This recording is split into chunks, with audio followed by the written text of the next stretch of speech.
Okay, so we are going to draw a cylinder. And actually how I'm going to start this is I'm going to turn my paper. I need to draw the top part of the cylinder. And it's actually like a little bit of a stretched out oval. And I like to do it in this direction. So I'm going to come in and I'm going to draw a nice stretched out oval.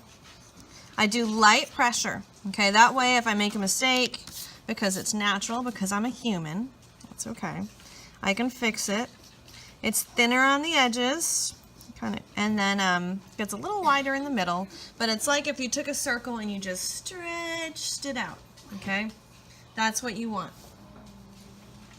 I'm gonna try to make it darker so you can see it a little better, okay? Those of you that are at the back of the room, but you want yours to be lighter, because the second we start outlining stuff, it stops looking realistic and starts looking more like a cartoon. And our goal for these drawings is realism, not cartoon, okay? So you can see that a little better, guys? Okay, so I'm gonna turn it back this way now. And we need to draw our sides, okay? If in the future you would like to use a ruler, you can. We're not going to do that right now. We're just going to freehand it, okay? But you want two lines that go straight down. And I kind of will just do my best making them straight. Do my best making them equal, okay? Once I feel like I have it straight and equal how I want it, I'll darken it so you guys can see it, but I want you to keep yours light. So we have our two straight lines. Now the bottom, our connecting line, it's not straight. It's going to have a curve to it, okay, just like yesterday when we did our cone. So we're going to connect these with a curved line. Lovely. Just scoot it over a bit. It's up to you. You don't want it to be too small. If you look at the way that I'm working, compare it to the size of my hand, I work a little bit bigger, okay? It's easier for me to do the shading and to make it look realistic. If it's really small, it's sometimes hard to get that detail in, okay? So, let's say, which direction should we have our light coming from? The left? The left? So the shadow will be on the right. Yeah. I can have the shadow go to the right. I have a little bit more space just on the screen, so I think I'm going to do it that way. I'm going to do an arrow just so I have a memory of where I'm having my light come from. Okay, so it's coming from the left-hand side. Now, if it's coming from the left-hand side, where would my highlight be? On the right hand, the left. No, yeah, it's on the left right here because the light's hitting it the strongest right here. So we're going to leave that the white of the paper. But just like yesterday, we want to come in along the edge with a very light number 1 value, the lightest pencil pressure you can do, just to kind of help give the illusion that the shape continues to round. The lightest you can do with your pencil, okay? A number 1 value right along the edge. Then we leave a big section, not a big section, but maybe a section the size of my pinky, white, just white of the paper, that's our highlight. And then I'm going to come in and I'm going to start putting a number 1 value in the rest, okay? So I'm going to come in and I'll show you guys where I'm going to start it. I'm going to try to do really light pressure. I'm just kind of doing side to side right now. I'm going to have it just go straight up and down, and then I'm going to fill it into the right with a number 1 value.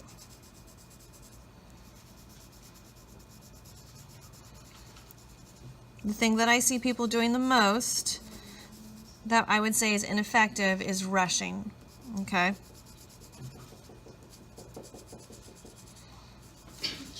You don't want to rush. Hey Cameron, get your sketchbook out and you can get going with us. It's in R26 up there.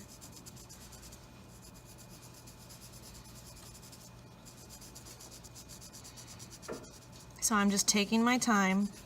I'm slowly filling in a nice number 1 value. Okay. Now, this section of number 1 value, I know that as it moves towards the right, it does need to get darker. Okay. So what I'm going to do is I'm going to decide where's my darkest spot going to be, my core shadow. I would say right about here. Not all the way to the right, but right about here. And I'm going to come in where my core shadow is.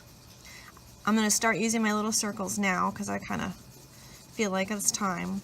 And I'm going to start to darken that area up. And I'm going to fade it out on either side. Okay? So I'm just doing light pressure. I'm doing another pass over this area, so it's another layer, and it's starting to darken up. I can bring that over to the right a bit, and then I can bring it over to the left a bit, but not all the way, because I still want to leave an area right here that's a number 1. And what I want to have is a gradually darkening core shadow right here. So I'm going to keep going until I build it up how I want it. A core shadow is usually a value level of 4 or 5, okay? And I want to try to avoid a striping look, okay? So if mine starts to look stripy, I have to try to blend it out a little bit more. Stripes are not realistic looking. It's a more stylized cartoon look. We want realism. Now if you look at mine on the far right, I'm leaving it a little bit lighter, okay? And I'm continuing to build up my core shadow right here.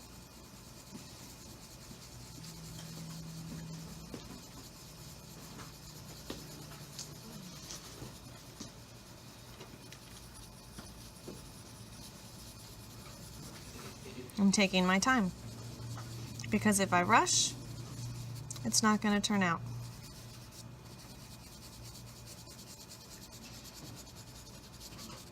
I'm building it up, but it's not as dark as I would like it to be, okay?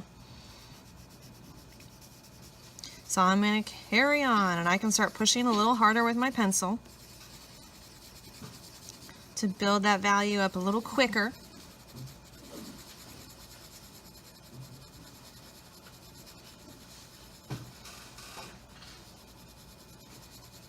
And then I can work on fading it out.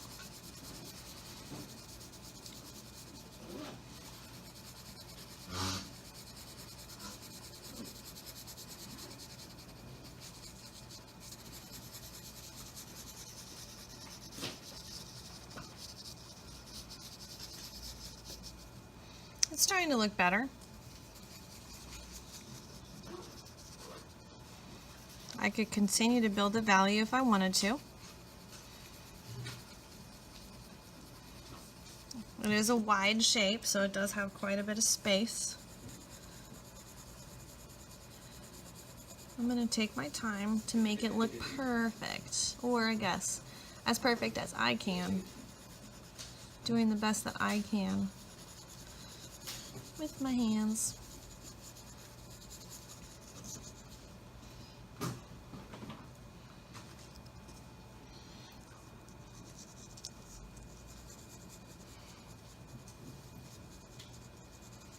I want to make sure that I still have my number 1 value over here, and then it kind of slowly blends out from that highlight and then kind of transitions over to my core shadow.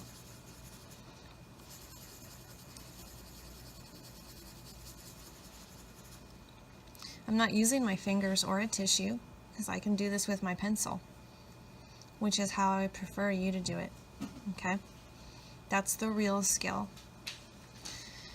Now, we need to look at the top, okay? The flat top area. What we're going to do is just do a little bit of a fade on the top, and actually,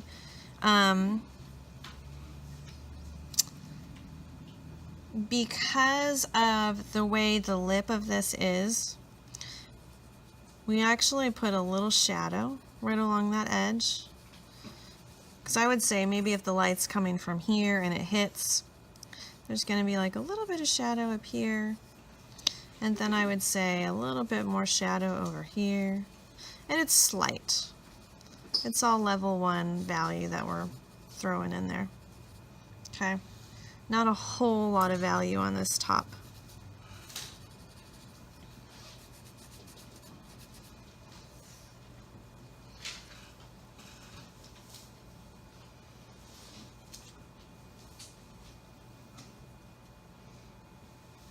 And if you look Google Images and search it, depending on where the light is and which direction it's coming from and how high or low it is, it does kind of change the way the value is on the top. But we just want a little bit nice and light, nothing crazy. Maybe even put in a little bit more than I should have right there, but that's okay. And then what am I missing? Right, the cast shadow. And the cast shadow is a similar shape.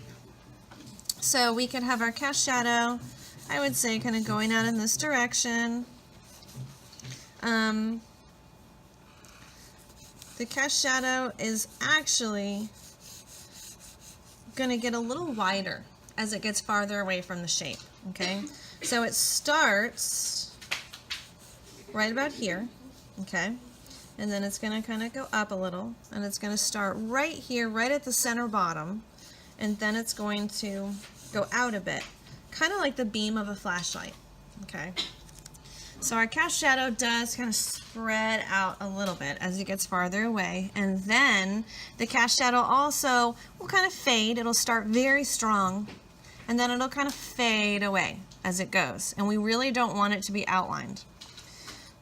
So what I'm going to do is I'm going to do a nice hard pressure right here.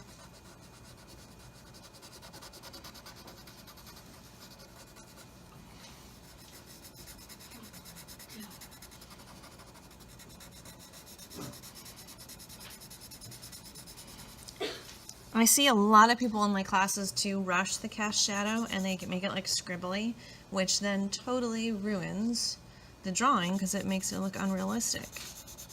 I don't get it. It's actually, the cast shadow is a very important part of your drawing. It makes it look like there's a light source. It makes it grounded to where it sits on a surface. If it doesn't have a cast shadow, it looks like it's floating. When you give the cast shadow, then you know it's sitting on a surface.